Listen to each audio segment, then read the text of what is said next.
So, talking about International Aero Academy, which is in US, it's perceived that a US visa is the process is supposed to be daunting and it's scary for a lot of people.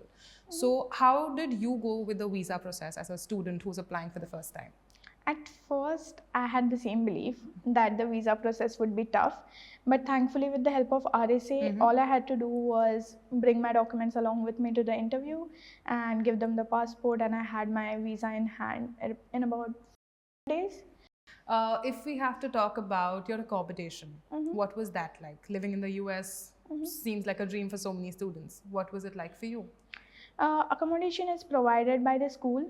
We have the apartments over there, which are like minutes away from the school. Okay. And they do have a shuttle which takes students to and from school Oh, back that's to the nice. apartments.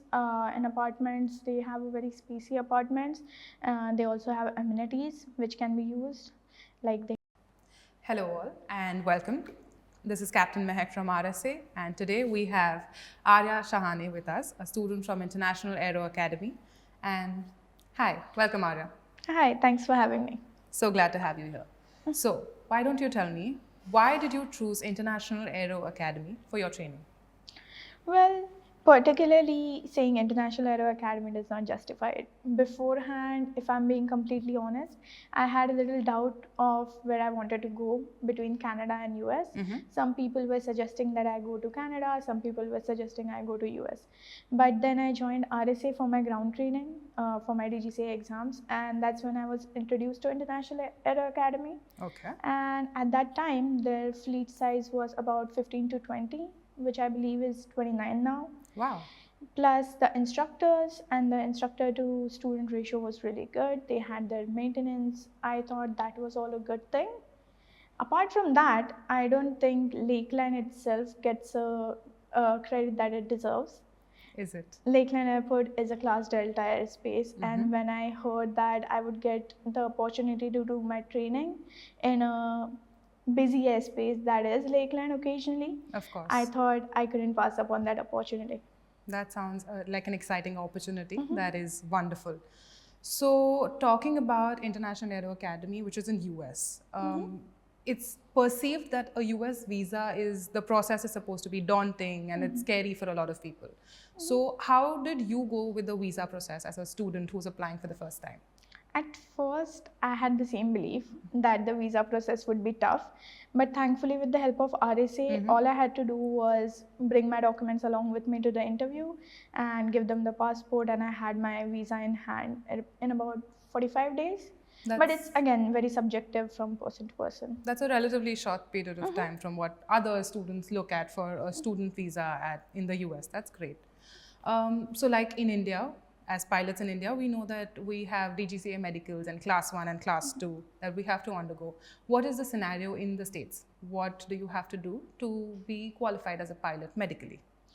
In the States, you need something called as FAA Class 1 medical, which is the same thing in India. We need a Class 1 medical in India too.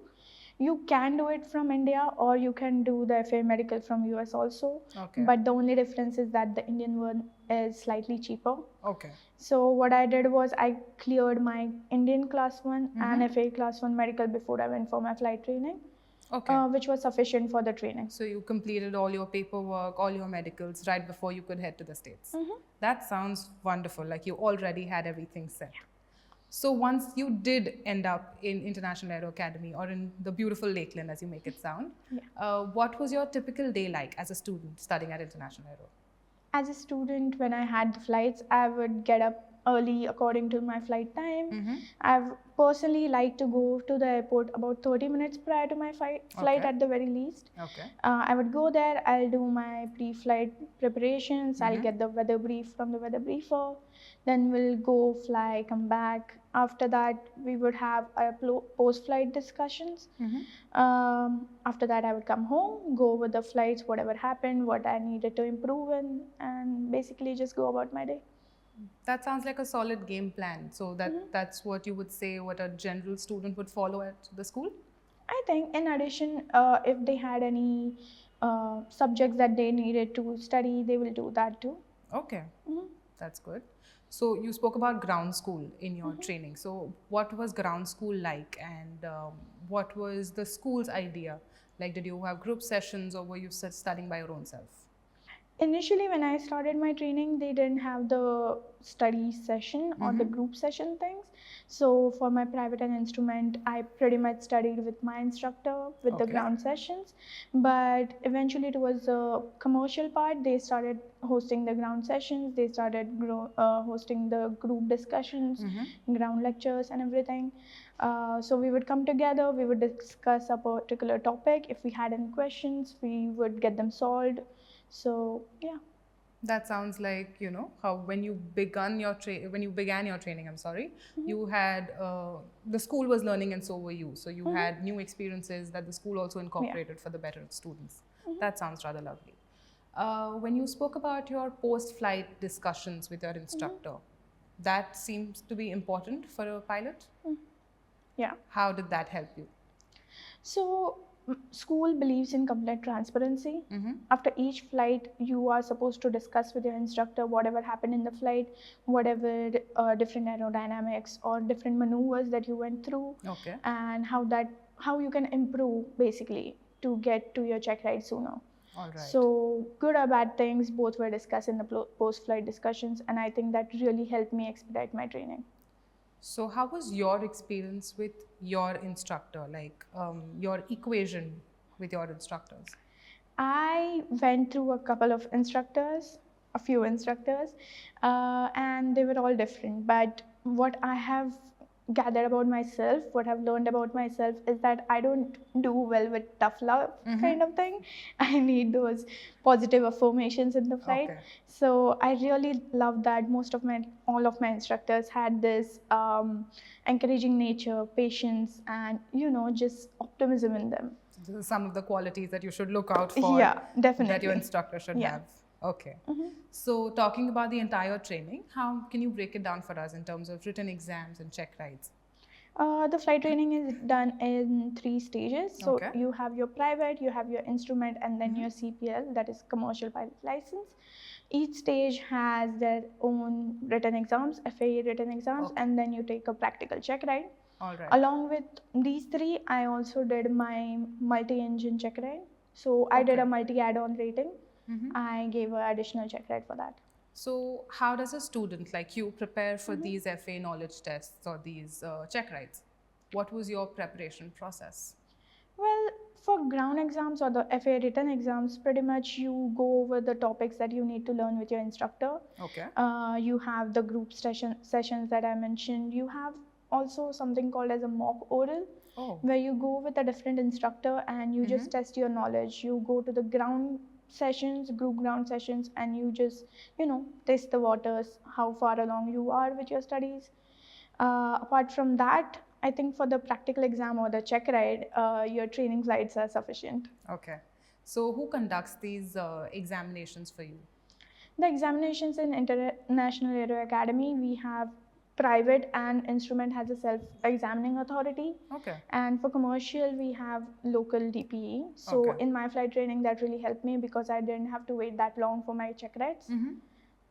So when you say self-examining authority, so it also makes like one of the instructors of the school is taking the exams? Yes, one of the instructors that kind of takes your check ride. So it eases off the pressure of the student. Yes, it's good for the new students. And what about the written exams? Where do you have to go for the written examinations? We can just take the exams in our own school. So I gave all my written exams in International Aero itself. Okay, so it has a testing center as well. Yes. Oh, that's nice.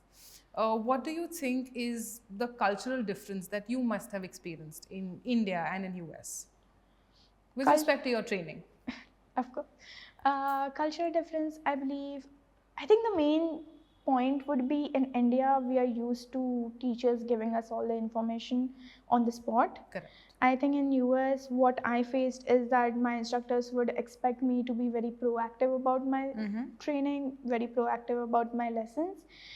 They would expect me to read the lesson plan beforehand and be prepared in order to answer any questions. Of course, if I didn't know anything, they would help me through it. But, it's a much more proactive process. So it was more of a scenario where you were made to think and you were made to bring to solutions. Yeah, and I think that really helps you. I mean, of course, as a pilot, you want to be on your toes at all points. Okay, that's nice. Now that you're back, tell me, how is the school helping you with the conversion process and everything? For the conversion process, we have a student coordinator in RSA, which they gave me the list of the documents that I required. So you take care of the document parts in US itself with the help of that list. Once you come back, they help you find the conversion school. The Indian office helps you find a conversion school. You go through all that process, and after that, they also help you with the type rating. Okay, so they also have their contacts for type rating as well. That's nice. So there's this entire notion, let's get back to your training. There's this notion that flight schools are strict and, they don't let you do certain things. And did you experience anything of that sort? Well, in terms of strictness, I think every school has a set of rules and regulations which are there to ensure the student's safety. Fair point. And so does International Aero Academy. But throughout my training, I don't think I have had an instance where I needed to cross any such rules. So I didn't face any consequences. So in my humble opinion, I don't think so. Quite the ideal student you sound like. Hopefully. If we have to talk about your accommodation, what was that like? Living in the US seems like a dream for so many students. What was it like for you? Accommodation is provided by the school. We have the apartments over there which are like 10 minutes away from the school. Okay. And they do have a shuttle which takes students to and from school back to the apartments. In apartments, they have a very spacey apartments. They also have amenities which can be used. Like they have a swimming pool, volleyball court, tennis court, and all sort of things that you want to do. So it's pretty neat. So it balances your extracurricular as well. It gives you a lot of free time. Nice. So the shuttle makes it convenient for you to travel. So you don't really, a student doesn't really need to purchase a car in the States. No, they don't. I think there is a shuttle every 2 hours, I believe. That's a good connectivity. Which takes you to and from school. Okay. So do you have any thoughts for all the fellow listeners that are keen to join International Aero Academy and who are just pursuing their career in aviation at the moment? First of all, I would definitely say that clear all your exams, even RDR, clear all your medicals, and then start your flight training. Listen to your instructors, chair flight daily, because I don't think I understood the importance of check ride till like very late in my training. So when instructors say that you should do more and more chair flight, they really mean it, and it really helps. Study and just be proactive about all your problems because the school is there to listen to you and help you out. Correct. That sounds quite wholesome. And in case you have any questions about International Aero Academy, please feel free to contact their India office. Thank you so much. Thank you, Arya.